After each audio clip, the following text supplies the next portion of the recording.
Anybody home? Welcome, fellow time travelers. How are you doing today? Great to hear. I'm JD, the Chief Learning Architect at Exonify, and this is In the Know, your 25-minute deep dive into the modern employee experience and what we can do to make it better.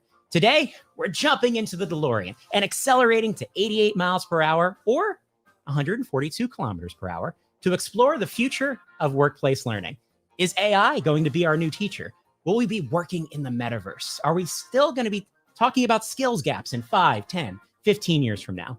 Well, we'll find out why the secrets to future-proofing your organization actually lay in the past. So charge up those flux capacitors because remember, they don't sell plutonium in every corner drugstore. Of course, if you're going to explore the future of learning and development, you got to do it with some style. And I am fully decked out in my Marty McFly duds for those listeners here today. But to really pull off this whole Back to the Future thing, a Marty needs a Doc, or in this case, a Don. Donald Taylor is a veteran in the fields of learning and talent development and learning technologies with experience at every level, from design and delivery to chairman of the board. As one of the industry's most renowned commentators and thinkers, Donald is committed to helping develop the learning and development profession. This includes creating spaces for meaningful conversations like the one we're in today. That's why he's chaired the Learning Technologies Conference in London since 2000, hosted its bi-weekly webinar program since 2007, and contributed to other conferences worldwide. And his annual L&D Global Sentiment Survey, now in its 10th year, attracts responses from thousands of professionals in over 100 countries. Donald Taylor, you're in the know. It is great to be here, JD. I'm looking forward to stepping into that DeLorean with you.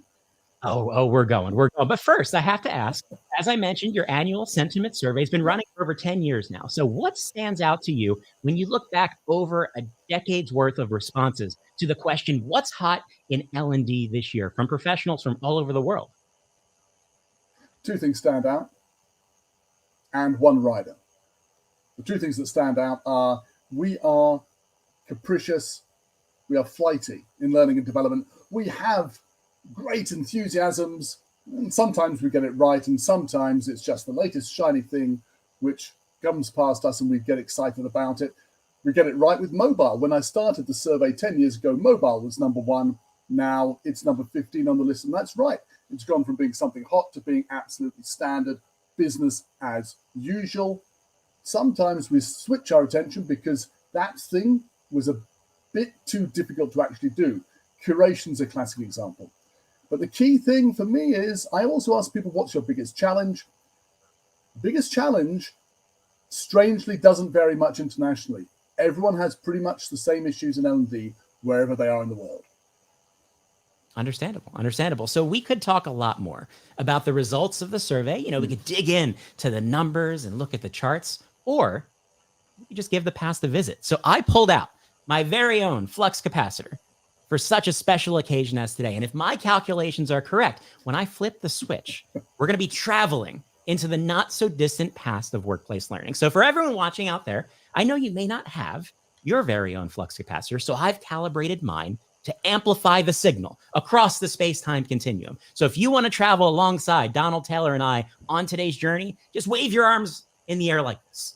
Is this thing insured? I'm worried. Okay, let's go. Don't ask questions. We are a solid production here at In the Know. Okay. We're also on a budget, but we're making it work. So, Donald Taylor, are you ready to give it a try? I'm ready to give it a go. Come on. All right, here we go.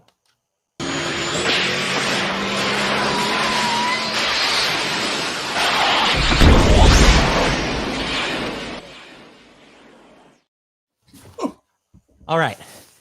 The good thing is it looks like our offices traveled through time with us. So we've got that going for us so far. So now by the sound of all of the bubbles popping out there, it must be the year 2000 right now. So that means the internet rapidly becoming a thing. And soon we're going to have the cloud. We're going to have software as a service. So my question for you is, how well is L&D handling the transition to digital? And what can we learn from this transformation to inform our future when it comes to new technology? I don't know if it's chance or planning, but this is exactly the right year to come to. Pivotal year for learning and development. Last year, 1999, I was at an industry event in Monte Carlo We were flying helicopters in. Everything was super. I literally did a tango in front of a band at the Grand Casino the following year. I'm on a windswept beach in Northern Europe at the same event because budgets had been slashed with the dot-com crash. We weren't ready for it. We weren't ready for what was happening, in particular for the cost cutting that ensued in 2000 and with the travel restrictions the following year, 2001. What happened was e-learning was coming up just when cost cutting was coming in. The result was, hey, I know what we can do. We can take those slide decks that you normally deliver in the classroom and we can put them on a PowerPoint and send them out to people with a button to click next on, hey, that's our learning done. And we took a decade to recover from that. Do you remember? Do you look out the window now? You can see people doing it, JD. Right now, they're getting excited about Click Next. Tell them to stop. They can't hear us, Donald Taylor. They can't hear us. Great Scott, indeed. And I've just always wanted to say that. So what we got to do now, I'm scared of this time. I'm scared of this time, Don. We got to take another leap forward. No. So let's jump ahead to what is going to be the next big transformation, hopefully, in the life of L&D. Here we go.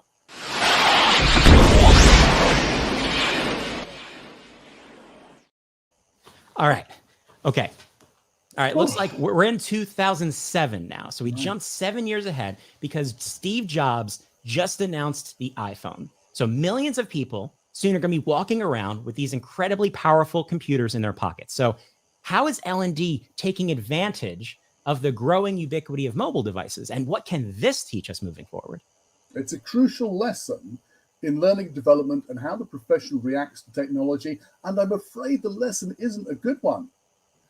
We get a mobile device and we use it not as a tool for augmenting what we do, but as substituting what we do. Now, is that a genuine iPhone from then? I can't believe it is. We should, when we get a new technology, think about three things: execution, evolution, revolution. Execution, does it help me do what I do now better? Evolution, can I do the old thing in a new way? Revolution, can I do the new thing in the new way?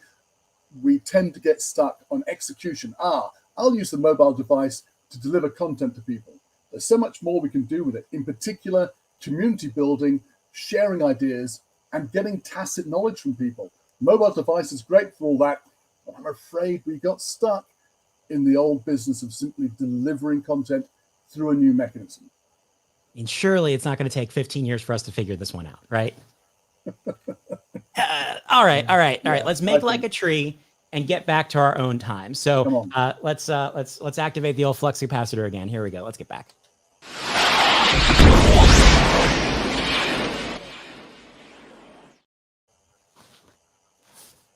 Oh. You didn't warn me. You didn't warn me about time travel sickness, which I'm now definitely experiencing.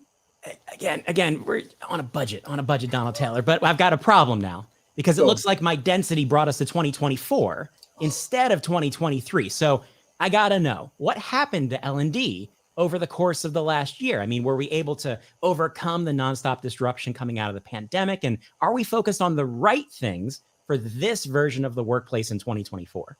The answer is we're doing a great job working really hard. You look out the window, L&D people are doing what they've always done. They are working really hard to deliver great training for people in tough circumstances. But here's the problem.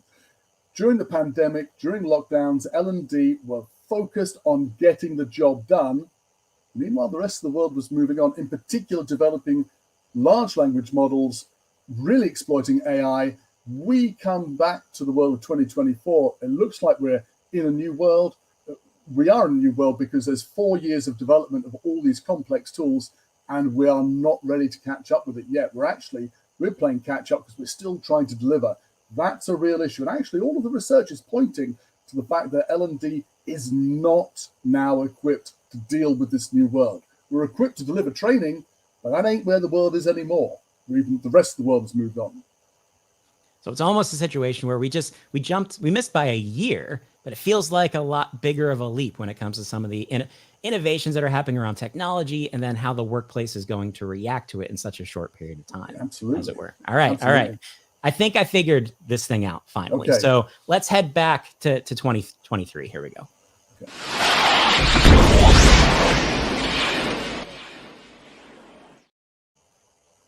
Oh, oh boy. I think we jumped forward in time because it's 2030 now. So we're 7 years into our I don't know how things work again, discount flux capacitor, but I need to know what's happened to workplace learning at this point. I mean, has AI, we just talked about it, being advancing in 2024, has it taken over our jobs? Do we still have skill gaps? Are we living in the metaverse? So how different is learning at work today as compared to where we started our journey 7 years ago? You know how it goes. We always say we overestimate what we can do in 2 years, underestimate what we can do in 10. 7 years is we should get it about right. Some things have changed, some things haven't. AI hasn't taken over our jobs. The smart people are working with AI to augment their potential. Great. Do we still have skills gaps? Absolutely. That's a function of a system where money takes the place of understanding people's value. And so we understand people's value by whether or not they're ready to do a job. Skills gap is a function of the marketplace. Great. I think it's a sign that we're in a healthy economy. Do we still have the metaverse? Do we have the metaverse? No, we're still waiting for it. I'm sorry. Oh man, disappointment for many people out there. Disappointment, but a possible disappointment for us. I think we're starting to run. I'm not doing a great job here today. I have to apologize. We're starting to run low on juice on the old flux capacitor. Get us back to 2023. So let's give it a try, or I mean, we're going to be stuck out here. So here we go.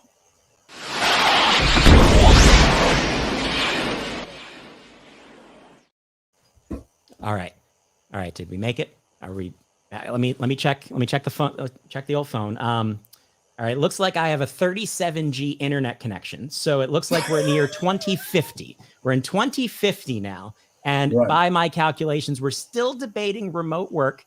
And the Philadelphia Flyers have still not won the Stanley Cup again. So it's definitely a realistic future that we're in right now in 2050. So I have to ask, where does learning and development fit in the workplace 27 years from our present? I mean, how do we prepare for this kind of an unknown future and the disruptions that we're likely to encounter along the way? It's impossible to prepare for it. All we can do is make sure that we are experimenting, following the right people, learning from them in order to get ready for it. One thing we can say about learning and development in 2050, nobody's producing courses anymore. The content is out there. We're concerned with helping people learn effectively and developing themselves in other ways for their jobs that don't require learning. It's a really exciting future. I can't wait for it. Would you say that as a follow-up question, is there a learning and development function at this point in our future, or has something changed about how an organization is structured when it comes to enabling people? You know what? It's incredible. Now learning and development is distributed throughout organizations. It's accepted that the intangible value of organizations lies within the people, and it's everybody's jobs, the individuals themselves, the managers. It's everybody's job to make sure that people are developed as part of their role. And so there's no single learning and development function in the way we used to understand it. Now it's everybody's job, but there are definitely learning development leads, but they're called something different in the future. People leads, skill leads, or perhaps just human leads. They're the people who make sure that the processes are working right so that everyone's doing their job, developing people. So would you say that potentially, as our last question here in the future, does it, in order to get the organization at large to prioritize learning and development as part of people's jobs and as a continuous focus, does it require breaking the concept of learning and development out of the functional silo? It just happens. If you keep learning and development in a silo, that carries on doing what it's always done. But the recognition that people are essential for an organization means that inevitably people start doing what we've been talking about, helping people develop, learn and grow, putting in place the systems that help that happen. All of that happens organically, and the learning development department as a production house for courses continues to wither away while this other function grows. It's not necessary to break it. It ceases to have as much value as it had in the past, and this new form of L&D takes over organically. Got it. And so while you've been sharing, I think I've learned how to actually make this work and get us back to 2023, taking inspiration from the original film, of course, which if anyone's wondering, yes, Back to the Future is my favorite movie and I can recite all of the lines. But the most important thing that I learned from Marty McFly is that when the technology is not working and you need it to do what you need it to do because the stakes are high, you just do one of these. So let's see if it works.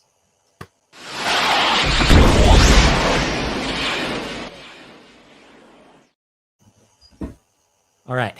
All right. I think it worked. Let me check something real quick. Yes, Taylor Swift has not become president yet. I probably shouldn't have mentioned that with the whole like space-time continuum thing, but something to look forward to, everybody. Anyway, we're back in 2023. That was quite the whirlwind journey. Amazing. Hopefully you're feeling better. Amazing. Right, the stomach catches up. I'm pleased about Taylor Swift, but physically I feel terrible. Okay, good enough. Hopefully you take a break after our journey today. So a whirlwind journey through 50 years of L&D history. I think it's clear from our discoveries that no matter what technology we may be using or what the biggest trend of the moment may be, it's impossible, as you mentioned, to future-proof your organization. So what would you say that L&D can do today in our present to make sure that the people we support are as future-ready as possible? One thing we can't do is imagine that we have all the answers and that our job is to sit in the corner or a basement and produce courses for them. What we can do, and it's crucial, is to make sure that we're having conversations with individuals and with the organization to ensure that organizational needs and personal aspirations meet in a way that individuals are motivated and the company is prepared to pay for it in such a way that we've got the right experiences, processes, and support for people to develop. So that might be a course. It's more likely to be a bunch of other stuff, particularly assignments, putting them in the right team that helps them grow in the right direction for the organization, because that's paying the bills.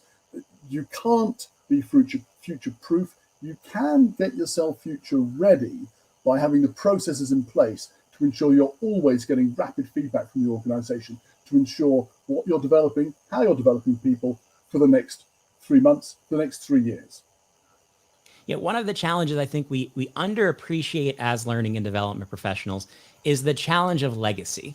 And I often talk about the fact that we work in an interesting profession because everyone we work with has an opinion on how we do what we do. I have no opinion on how my accountants do their job, right? They're very good at what they do. The money's there. They account. I'm fine with that. But people come to learning and development with preconceived notions of exactly what the solution should be or what they want or that thing that they prefer, because the reality is everyone we work with either went to school or they went to that training program that one time that they really liked. They're coming in with a legacy perspective on what we do. And I think until we face that legacy head on and help people understand why learning doesn't look like school, or why, you know, our toolkit and our capability to enable people has meaningfully changed over the past 20 years that we just journeyed through, but maybe everyone hasn't been along for the ride with us because we dress up like Back to the Future characters on the internet and talk to about learning and development. And the operations partners we have do not do this. So it's about helping people kind of move past that legacy mindset in a lot of cases and be more open to the types of things that we can do that can unlock kind of learning as a function to learning as part of everyday work, from my perspective. You express it really well, JD. If you wanted to indoctrinate a population, and pretty much the population of the planet, you would get them to do exactly the same thing between the age of 5 and 15. And that's exactly what we do. Regardless of race, class, background, everyone does the same thing. And guess what? Everyone comes out an expert on learning with that idea that, oh yeah, learning means classroom. And we have a world of work to do pulling away from that. It's why I think we need to be clear about our professional identity and say politely, but clearly, yeah, you've come to me wanting a 2-hour e-learning course on time management. I'm a professional. Let's talk about what you're trying to achieve and how you can get there. You may find a course isn't the answer. And I think the ability to say no politely is our route to success in the future. I'd be very curious if I'd be able to have that exact conversation while wearing this exact outfit. No, you might need a costume change. I have an idea. Listen to the man who's dressed like the 80s. Anyway, one place where I know L&D professionals can really discover what the future holds and how we're moving forward as a profession is the Learning Technologies Conference. So I'm curious, the event's taking place next week in London. What are you excited about when it comes to this event that, of course, you're the chairperson of? I'm always excited about getting together with my fellow professionals, learning from them and talking with them. There's two parts to this. There's learning and there's technology. Of course, it features technology, but it's the learning part that always excites me. So for me, it's about coming together and getting ourselves ready to face the future, particularly by networking with our colleagues. For me, that's more important than anything else. We've got a great schedule of speakers at the conference. We've got a great exhibition floor. But for me, the key thing, and it's why people come together, is to meet our colleagues. Absolutely. But the most memorable moments for me from pretty much any event I've ever been to have taken place in a hallway as a session room. And that's as someone who speaks a lot. Yes, and you speak very well, JD, to be fair. Thank you. Thank you very much. So one final note that, Doc Brown once said, roads, we're going, we don't need roads. And I believe we have certainly blazed our own path on this episode of In the Know. So thanks so much for being the Doc to my Marty today on this adventure. And of course, helping L&D pros everywhere find their paths to the future where we can make sure we're helping everyone do their best work every day. So how can people follow your future work, and how can they check out the latest insights from the Global Sentiment Survey? Best places, go to the website donaldhtaylor.co.uk. It's all there. Awesome. Well, thank you so much again to Donald Taylor for taking us on a time-traveling adventure so we can improve the future of workplace learning. My friends from Exonify will be sharing our story at the Learning Technologies Conference next week. So be sure to stop by stand J30 and say hello and check out our frontline enablement solution. If you had a Johnny B. Good time on today's adventure, you should totally subscribe to ITK. Head over to exonify.com/ITK for show announcements and reminders. You can also check out the entire ITK collection on the Exonify YouTube channel or listen to In the Know on your favorite podcast app. And be sure to check those clocks and make sure they're not running 25 minutes slow, because you want to be on time for the next ITK in 2 weeks. We're serving up our first ever ITK Rewind. We're all about the time travel thing here. Now, some people may refer to it as a rerun. I prefer to think of it as a rewind, because we're revisiting the most watched ITK episode ever with Carl Kopp, the OG expert on all things gamification. So tune in as we play the ITK game while discussing the do's and don'ts of gamification in learning. Plus, I'm going to share a peek of everything we've got planned for the upcoming ATD 23 conference in San Diego. So set those time circuits to Wednesday, May 10th at 11:30 a.m. Eastern for an ITK Rewind with Carl Kopp. Until then, I've been JD. Now you're in the know. And always remember to ask yourself the important questions. Like, why are things so heavy in the future? Is there a problem with the Earth's gravitational pull? I'll see you next time.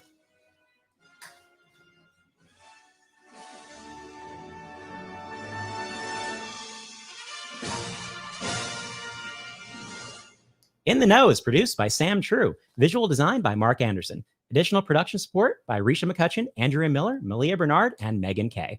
The show is written and hosted by JD Dillon. ITK is an Exonify production. For more information on how Exonify helps frontline workers learn, connect, and get things done, visit exonify.com.